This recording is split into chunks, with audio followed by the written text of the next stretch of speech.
ውድ ክርስቲያኖች ሆይ እስኪ አንድ ጊዜ ቆም ብላችሁ አቡነ ተክለ ሃይማኖትን፣ አቡነ ገብረ መንፈስ ቅዱስን አስቧቸው። ልክ እንደኛ ከሰው ወገን ተፈጥረውና ተወልደው በዚህ ልክ እንዴት ቅዱሳን መሆን ቻሉ ብላችሁ ጠይቃችሁ ታውቃላችሁን? ከተራ ወንበዴነት ወደ ታላቅ አባትነትና ሰማዕትነት የተቀየረውን ሙሴ ጸሊምንስ አስባችሁ ታውቃላችሁን? ከአሳ አጥማጅነት በአንድ ስብከት 3000 ሰዎችን የማዳን ጸጋንና በጥላው ብቻ ድውያንን የመፈወስ ጸጋን የታደለውን ቅዱስ ጴጥሮስንስ አስባችሁ ታውቃላችሁን? እነዚህ ቅዱሳን እዚህ ደረጃ እንዴት ደረሱ? በታሪክ ውስጥ የምናውቃቸው ቅዱሳን በሙሉ እንዴት እዚህ ደረጃ ላይ ሊደርሱ ቻሉ? ቅድስና የአንድ ቀን ጨለማ በፀሐይ መቀየር ውስጥ የሚመጣ ጸጋ ብቻ አይደለም። ነገር ግን እያንዳንዱ እርምጃዎቹ የተራራን ያህል ግዝፈት ያላቸው ማዕረጋት ወይም ደረጃዎች ያሉ ሲሆን ሁሉም ደረጃዎች ጠለቅ ያለ መስዋዕትነትን በሚጠይቁ ፈተናዎች የመፈተንና ይበልጥ መጽናናትን እንዲሁም መትጋትን በሚጠይቁ ተጋድሎዎች ውስጥ ተስፋ ባለመቁረጥ የሚደረግ ጉዞ ነው። በዛሬው ዝግጅታችን ደግሞ ወደ እያንዳንዱ የቅድስና ማዕረጋት በሀሳብ በመጓዝ ስለሚገኙ ጸጋዎች እንተርካለን። አብራችሁን ቆዩ።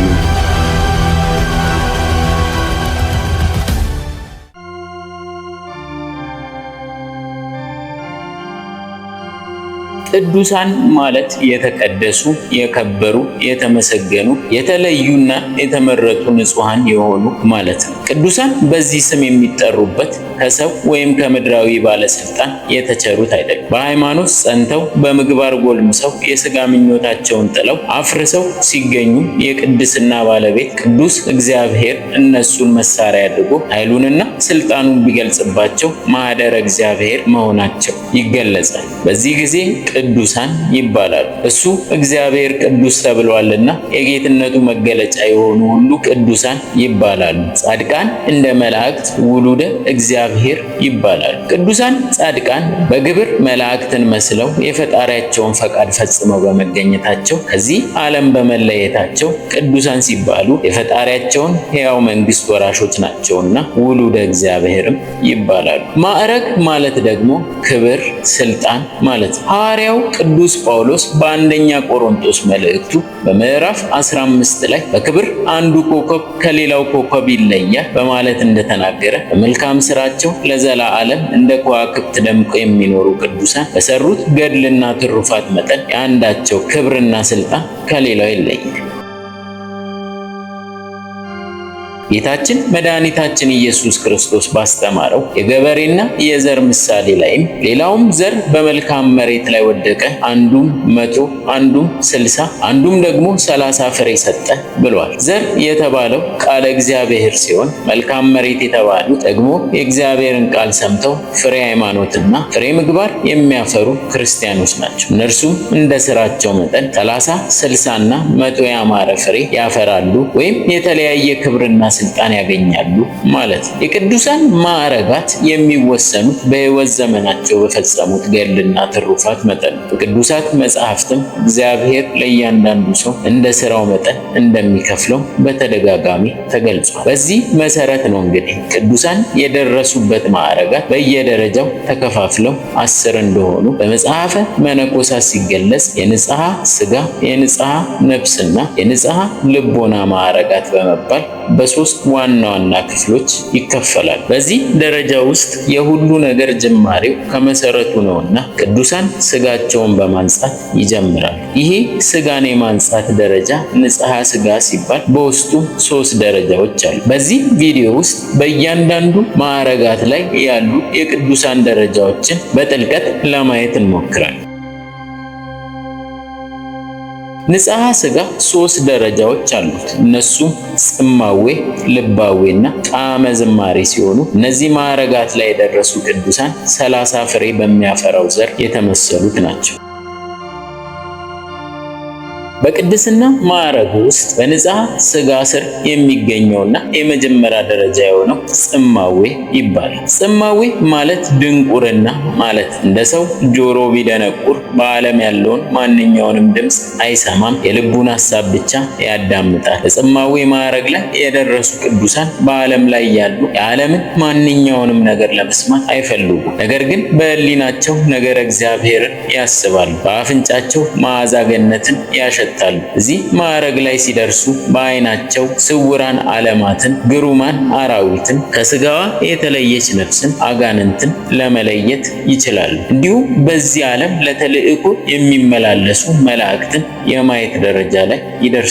ነገር ግን የተገለጡላቸው መላእክት የሚሰሩትን የሚናገሩትን እንዲሁም እነማን እንደሆኑ ስማቸውን ለይተው ስለማያውቁ ጽሙም ተብሏል። እነዚህ ቅዱሳን ጽሙም የተባሉበት ምክንያት ጆሮአቸው በተፈጥሮ ችግር ምክንያት መስማት ተስኖት እንዳልሆነ መገንዘብ ያስፈልጋል።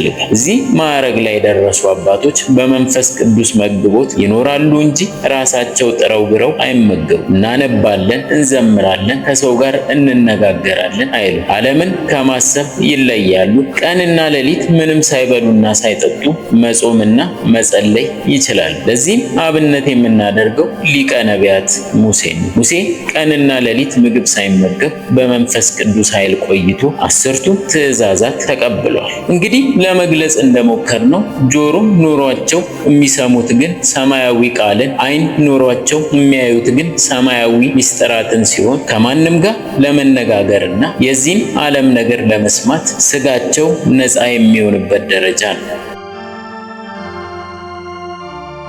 ሁለተኛው ልባዌ ይባላል። የመጀመሪያውን ደረጃ ያለፈ አንድ ቅዱስ ሰው ልባዌ ደረጃ ላይ ይደርሳል። በመጀመሪያ ደረጃ ላይ ማስተዋል፣ ልብ ማድረግ የሌለበት ምስጢራትን የሚያዩ ቅዱሳን እዚህ ደረጃ ላይ ሲደርሱ ልብ ማድረግን፣ ማስተዋልንና ዕውቀትን ይታደላሉ። ከቃሉ መረዳት እንደሚቻለው ልባዌ ማለት ልብ ማድረግ፣ ማስተዋል፣ ዕውቀት፣ የልብ አስተያየት ማለት ነው። ከዚህ ማዕረግ ላይ የደረሱ ቅዱሳን የህሊና ጾር በተነሳባቸው ጊዜ ክፉ ምኞት ሲታሰብባቸው መስቀል ተክለው ይሰግዳሉ። ጌታ ሆይ ዮሴፍና ኒቆዲሞስ ሲገንዙ ሲቀብሩ እንዲህ ተንከባለል እያሉ በማዘንና በማልቀስ ይንከባለላል።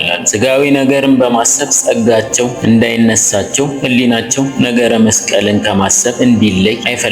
በበዓታቸው ጸንተው ቢኖሩ የሚፈልጉትን ነገር ሁሉ እግዚአብሔር ፈጥኖ ይሰጣቸዋል። እንዲሁም ነፍስ ከስጋ ተለይቶ ወዴት እንደምትሄድ ያያሉ። መላእክት ሲወጡና ሲወርዱ ተልኳቸውንና እነማን እንደሆኑ ጭምር ስማቸውን ለይተው ይረዳሉ። አጋንንትንም የማየትና ለምን እንደተላኩ የማወቅ ጸጋ ይሰጣቸዋል። እግዚአብሔር ከሚሰውራቸው አንዳንድ ነገሮች በስተቀር ከጠፈር በታች ያለውን ማንኛውንም ነገር ሳይጠይቁ የማወቅ ጸጋን ያገኛሉ። ሶስተኛው ማዕረግ ደግሞ ጣዕመ ዝማሬ ይባላል። ቅዱሳን እዚህ ማዕረግ ላይ ሲደርሱ የሚጸልዩትን ጸሎት አንድ በአንድ ምስጢሩን ያውቃሉ። የአቡነ ዘበሰማያትን ምስጢር አላልቅ ብሏቸው ለ30 ዓመት የሚቆዩ አሉ። ጾም፣ ጸሎት፣ ስግደት አይሰለቻቸውም። ሲዘምሩ ድምፃቸው እንደ መላእክት ይሆን። ቀንና ሌሊት ያለ እረፍት ያመሰግናሉ። የራሳቸውም ድምፅ እንደ መላእክት ዝማሬ አይሰለቻቸውም። ክብራቸውን ለመሰወር ካልሆነና ካልፈለጉ በስተቀር ስጋዊ ምግብ አይመገቡም፣ አያንቀላፉም።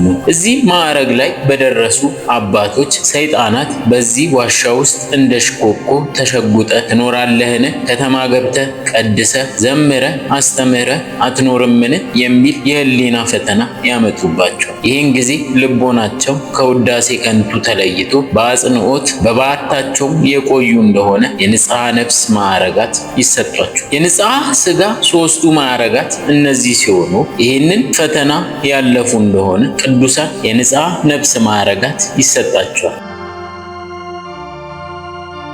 የንጽሐ ነፍስ ማዕረግ ስጋ የሚረሳበት የነፍስ ኃጢአት የሌለበት ጊዜ ነው። በንጽሐ ነፍስ ጊዜ በተባዕቱ ጸንቶ በኖረ ሰው ጸጋ እግዚአብሔር ያድርበታል። በዚህ ዓለም ያሉ ሰዎች በአይነ ስጋ ለማየት የማይችሉትን የልዑል ብርሃንንና ምስጢርን ያያል። ነገር ግን ልዩ ፈተናም ይታዘዝበታል። ትሩፋትን መተው፣ ተስፋ መቁረጥ፣ በዓቴን ጥዬ ልውጣ ማለት፣ መጠራጠር፣ አይምረኝም አያድነኝም የማለት ሐሳብም ይመጣባቸዋል። በዚህ ጊዜ ከጾሩ ብዛት የተነሳ ከጽናቱ ሳይናወጹ እግዚአብሔር ያድነኛል በማለት በሃይማኖት ከጸና ክብሩ አይለየውም። በንጽሐ ነፍስ ማዕረግ ላይ ያሉት 60 ፍሬ ባፈራው ዘር የተመሰሉት ናቸው።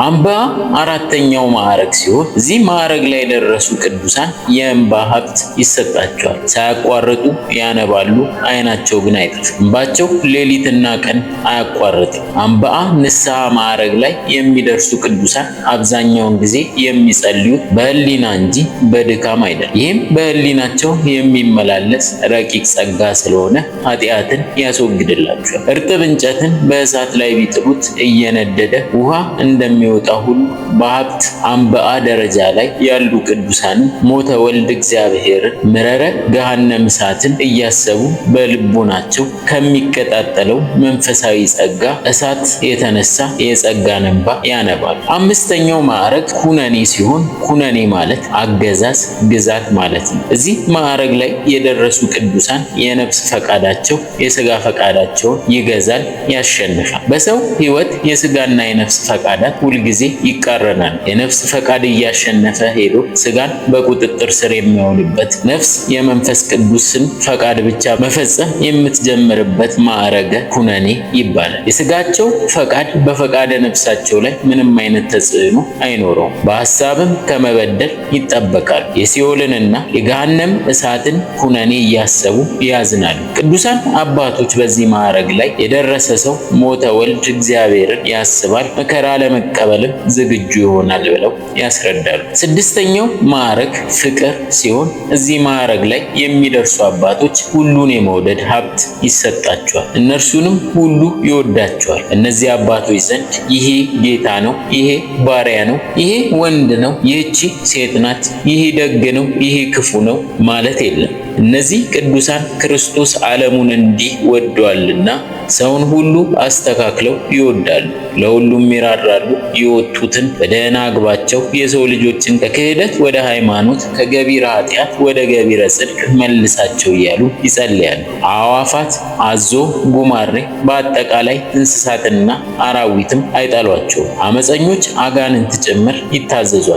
አባ አክሎግ አንበሳዊው የተባለው ቅዱስ ራሱን ይታመም ነበር። ውሃ ሽግ አድርጎ ማን በሰጠኝ ሲል አንበሳ ሰማው። አንበሳውም ነጋዴዎች ብላቴናውንና ውሃውን በብረት ጭነው ሲሄዱ አየና ከነሱ ነጥቆ ብላቴናውንና ውሃውን አምጥቶ ከፊቱ አቀረበል። አባ አክሎግም እግዚአብሔር ካመጣህስ በል ቀድተህ ስጠኝ አለ። ብላቴናውን ቀድቶ ሰጠው። ከዚያም አንበሳውን ብላቴናውን ከነብረቱ ወስደ መልሰው ባለው ጊዜ ወስዶት ከንጽሐ ነፍስ የመጨረሻውና ከቅድስና ማዕረጋት ሰባተኛ የሆነው ደግሞ ሁሰት ይባላል። ሁሰት ማለት እንደ እግር ፀሐይ ካሰቡበት ሁሉ መገኘት፣ በሌላ ቦታ የሚሰራውን በአንድ ቦታ ሆኖ ማየት መቻል ማለት ነው። ይህ ማዕረግ ለማዕከላውያን የመጨረሻው ማዕረግ። እዚህ ማዕረግ ላይ የደረሱ ቅዱሳን በዓለም የሚደረገው ሁሉ አይሰወራቸው፣ ሁሉንም አንድ ቦታ ሆኖ ማየት ይችላል። ለምሳሌ በአንድ ተመሳሳይ ሰዓት በመላው ዓለም ቅዳሴ ቢቀደስ እነማን እንደቀደሱ እነማን እንደቆረቡ በቅጽበት ያውቃሉ። በዚህ ማዕረግ ላይ ሳሉ ረቂቅ መንፈስ ቅዱስ ስለሚዋሃዳቸው ረቂቃን ይሆናሉ። በሥጋ ግዙፋን ቢሆኑ ጠፈር ደፈር ሳይከለክላቸው በመስታወት ብርሃን እንደሚያልፍ ማለፍ ይችላል። እነዚህ ቅዱሳን ዓለመ መላእክትን፣ ገነትን፣ ብሔረ ሕያዋንንና ብሔረ ብፁዓንን ጎብኝተው መምጣትም ይችላሉ። የብርሃን መንኮራኩር ወይም ሰረገላና ክንፈ ጸጋ ይሰጣቸዋል። በመቀጠል ንጽሐ ልቦና ወይም ፍጹማን ወደሚባሉበት ደረጃ ያልፋል። አንድ ሰው ንጽሐ ልቦና ላይ ሲደርስ ነፍሱ ከሥጋው ተለይታ ወደ መላእክት ዓለም ትሄዳለች። ነገር ግን ዓይኑ እንደ ማንኛውም ሰው ያያል፣ ሰውነቱም ይሞቃል። እንደሞተ ሰው ዓይኑ አይጨፈንም። ነፍሱ ግን ለተወሰነ ጊዜ ከመላእክት ጋር እግዚአብሔርን እያመሰገነች በጣዕመ ዝማሬ ተመስጣና ተደስታ ከቆየች በኋላ ትመለሳለች። መላእክት ግን ይህቺ ነፍስ ከእነርሱ እንድትለይ አይፈልጉም። እነዚህም 100 ፍሬ በሚያፈራው ዘር የተመሰሉ ናቸው። የንጽሐ ልቦና ማዕረጋት የሚባሉት ንጻሬ መላእክት፣ ተሰጥሞና ከዊነ እሳት ናቸው። ለንጽሐ ልቦና የመጀመሪያውና ለቅድስና ስምንተኛው ማዕረግ የሆነው ንጻሬ መላእክት ይባላል። ንጻሬ ማየት ማለት ነው። ንጻሬ መላእክት ማለት ደግሞ መላእክትን ማየት ማለት ነው። የልባዊ ማዕረግ ላይ የደረሱስ መላእክትን እያዩ እነማን እንደሆኑ ለምን እንደመጡ ያውቁ የለምን ቢሉ እነዚያ መላእክትን የሚያዩት በዚህ ዓለም ላይ ሆነው ነው። ንጻሬ መላእክት ላይ የደረሱት ግን ነፍሳቸው ብቻ ወይም ከነስጋቸው ወደ መላእክት ዓለም ሄደው እያንዳንዱን ከተማ ይጎበኛሉ፣ ዜማቸውንም ይሰማሉ። ምስጋናቸውም ከመላእክት ጋር አንድ ሆኖ ቅዱስ ቅዱስ ቅዱስ እያሉ አብረው ያመሰግናሉ። ረቂቃን የሆኑት መላእክት አካል ገዝተው ዳመና ዳመና አክለው ይታዩአቸዋል። ከመላእክት ማዕረግ ላይ ይደርሳሉ። የመላእክትን መኖሪያና ክብር እያዩም ይደነቃሉ። በመላእክት ቋንቋ ይናገራሉ። እዚህ ማዕረግ ላይ የሚደርሱ አባቶች ከጠላቶቻቸው ከአጋንንት ይሰወራሉ። የመንግስተ ሰማያትን ምስጢር ያውቃሉ። ዘጠነኛው ማዕረግ ደግሞ ተሰጥሞ ይባላል። አሳ በባህር ውስጥ ተሰጥሞ እንደሚኖር እዚህ ማዕረግ ላይ የሚደርሱ አባቶች ሕሊናቸው ጸጥ ይላል። ረቂቅ በሚሆን ብርሃንም ይሰጥማሉ፣ ይዋኛሉ። ሕይወታቸው ብሩህ ይሆናል። ሙሉ በሙሉ ደስተኞች ይሆናሉ። አሞራዎችና ንስሮች በአየር ባህር ውስጥ እንደሚበሩ፣ አሳዎችም በባህር ውስጥ እንደሚዋኙ ተሰጥሞ ማዕረግ ላይ የደረሱ ቅዱሳንም በላይ ባለ የብርሃን ውቅያኖስ ውስጥ ይዋኛሉ፣ ይንሳፈፋሉ። ይህም የብርሃን ውቅያኖስ የእግዚአብሔር ጸጋ ነው። በዚህ ብርሃን ልቦናቸው ይታጠባል። ፍጹም ሆነው የልብ ንጽህና ላይ ይደርሳሉ። የመጨረሻውና አስረኛው ማዕረግ ደግሞ ከዊነ እሳት ይባላል። ከዊነ እሳት ማለት እሳትን መሆን ማለት ነው። ይሄ የመጨረሻው የብቃት ደረጃ ነው። ቅዱሳን ከከዊነ እሳት ማዕረግ ሲደርሱ እንደ እሳት ይሆናሉ። ሰውነታቸው በብርሃን ይከበባል። ከእግር እስከ ራሳቸው ድረስ እሳት ይመስላሉ። ባስልዮስ ዘቂሳርያ ከከዊነ እሳት ማዕረግ ደርሶ ስለነበር ነፍሳት እላዩ ላይ ሲያርፉ ይቃጠሉና ይሞቱ ነበር። በዚህ ማዕረግ ላይ የደረሱ ቅዱሳን የራሳቸውን አኗኗር ይዘነጋሉ። ነፍሳቸውን በተመስጦ ለብዙ ቀኖች መቆየት ትችላለች። አባቶች ንጽሐ ልቦና ስለተሰጣቸው እግዚአብሔር ወይም ቅድስት ሥላሴን በተለያየ አራያና ምሳሌ የማየት ደረጃ ላይ ይደርሳል። ጌታችን ልበ ንጹሖች ብፁዓን ናቸው እግዚአብሔርን ያዩታልና እንዳለ ማለት ነው። ፈጣሪን ከማየት የበለጠ ምን ክብር አለ? ምን እውቀት አለ? እግዚአብሔር ሊረዱት በሚችሉት መጠን ይገለጥላቸዋል። ነገር ግን እግዚአብሔርን በባህሪ ማየት የሚቻለው የለም።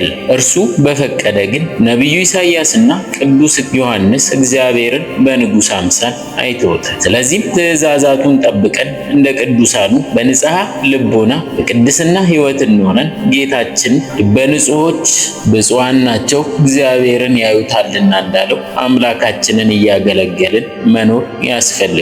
እኛንም ኃጢአተኛውን መርጦ ምርጥ መንፈሳዊ ዕቃው የሚያደርገው ቸሩ መድኃኔዓለም ካለንበት የኃጢአት ሕይወት ወጥተን ወደ ቅድስና ማዕረጋት እንድንሸጋገር ይርዳን። የቅዱሳን በረከት አይለየን። አሜን።